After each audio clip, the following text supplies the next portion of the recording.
నాకైతే ఆకలి బాగా వేస్తుంది. ఇంక ఇది తాలింపు పెట్టేసుకొని ఇంకా కుమ్మాలి.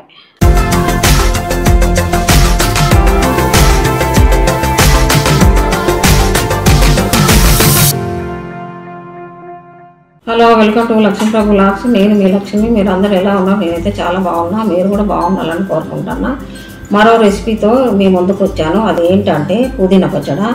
దానికి ఏమేమి కావాలో మీకు చూపిస్తాను, రండి. 4 కట్టలు పుదీనా తీసుకున్నా, ఒలిసి పెట్టేసి శుభ్రంగా కడిగి పెట్టాను.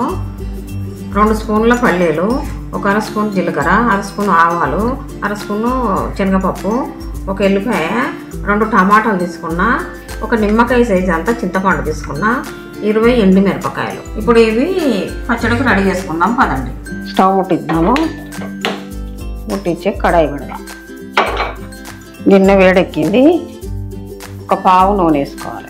నేను ధనియాలు చెప్పలే. ఫస్ట్ 1 అర స్పూన్ ధనియాలు, పల్లీలు, అలాగే ఎండుమిరపకాయలు వేసుకొని దోరగా వేయించుకోవాలి.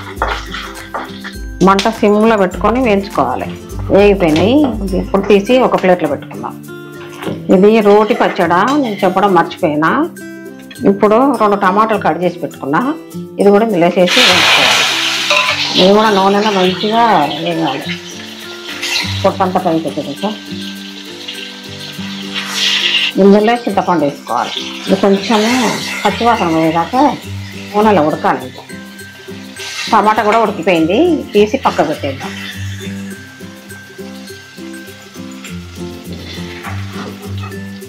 ఇందులో కొంచెం నూనె వేసుకొని కడిగి పెట్టుకున్న పుదీనా వేసుకుందాం. పుదీనా పచ్చడి ఆరోగ్యానికి చాలా మంచిది. ఇది ఆకలి పుట్టిస్తుంది. పుదీనా పచ్చడి ఇది వారానికి 2 సార్లు చాలా చేసుకొని తింటే చాలా మంచిది. ఇది బిర్యానీలకి, మటన్, చికెన్లకు కాకుండా పచ్చడి కూడా చాలా బాగుంటుంది. పుదీనా పచ్చడి నోటికి రుచిగా ఉంటుంది. ఏమీ తినాలనిపించదు కదా, తినాలనిపిస్తూ ఉంటుంది వాళ్ళకి. జ్వరం వచ్చినా కూడా అప్పుడప్పుడు నోటికి వికారంగా ఉన్నప్పుడు ఈ పుదీనా పచ్చడి చేసుకొని తింటే చాలా మంచిగా తినాలనిపిస్తుంది. ఆరోగ్యానికి కూడా చాలా మంచిది.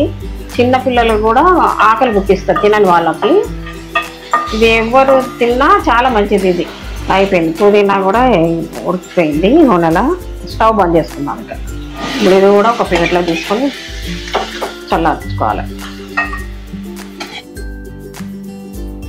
ఇప్పుడు ఏంపి పెట్టుకున్న ఎండుమిరపకాయలు ఇందులో వేసి రోట్లో వేసి మెత్తగా నూరుకుందాము. రోట్లో నూరుకుంటే చాలా టేస్ట్గా ఉంటుంది. మిక్సీ కంటే ఇది రోటి పచ్చడే బాగుంటుంది. కొంచెం కష్టం అంతే.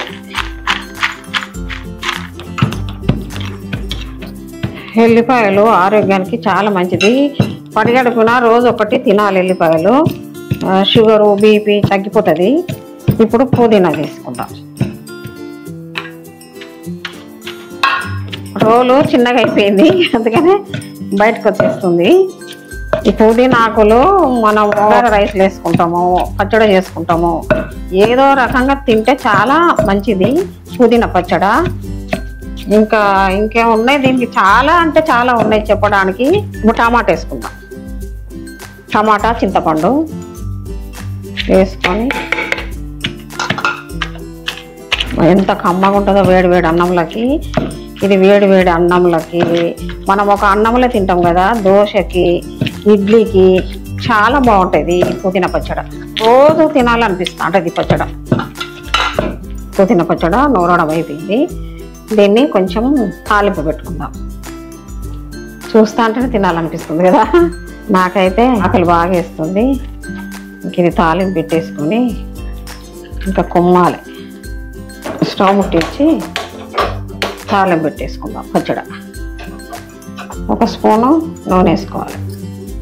నూనె వేడెక్కింది. ఇప్పుడు తాలింపు గింజలు వేసుకుంటాం. ఆవాలు, జీలకర్ర, శనగపప్పు వేసేసుకొని ఎండుమిరపకాయ,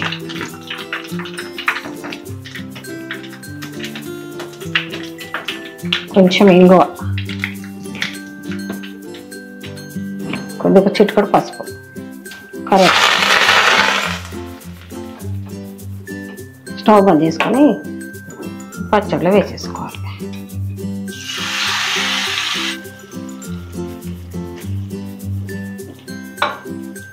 పుదీనా పచ్చడి అయిపోయిందండి. ఇప్పుడు టేస్ట్ చేసి చెప్తా మీకు ఎలా ఉందో. చూస్తా అంటేనే తినాలనిపిస్తుంది. భలే ఉంది, చాలా బాగుందండి. ఎలా ఉందో మీరు కూడా చేసుకొని కామెంట్ బాక్స్లో తెలపండి. లైక్ చేయండి, షేర్ చేయండి, సబ్స్క్రైబ్ చేసుకోండి. మరో రెసిపీతో మీ ముందుకు వస్తా. బాయ్.